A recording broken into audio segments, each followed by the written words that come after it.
wanted to be a steward of the land and leave a legacy behind him.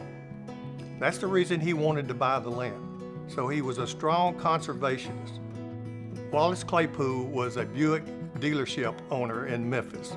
He had all the Buick dealerships. He decided he wanted to have a winter sport, so he got into duck hunting. There already was a lot of ducks and poaching going on. There would be thousands of ducks at the end of the year on the shoreline dead from being crippled and wounded and not picked up. He said at that moment, I want to be a conservationist and I want to look for my own land and I'm going to make it a refuge for ducks. So he knew at that time he had to buy the land.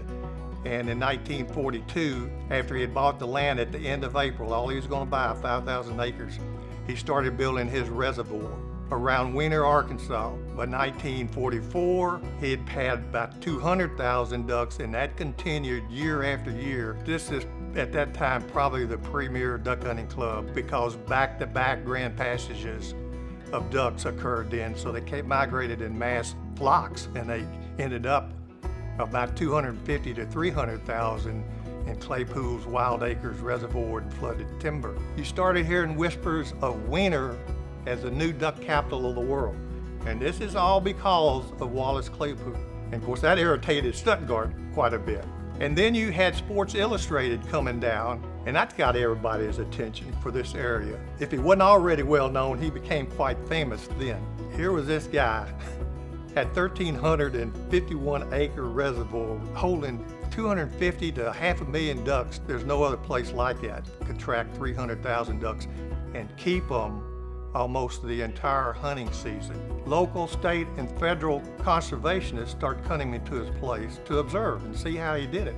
They were amazed, they marveled at what he had done as an individual. The Arkansas Game and Fish Commission, seeing the success that he had, they started establishing state wildlife management areas. They got the idea, let's do the same thing, but we'll allow hunting. And he was a strong conservationist, and he wrote letter after letter that appeared before local, state, and federal conservationists, trying to get them to do a half a day.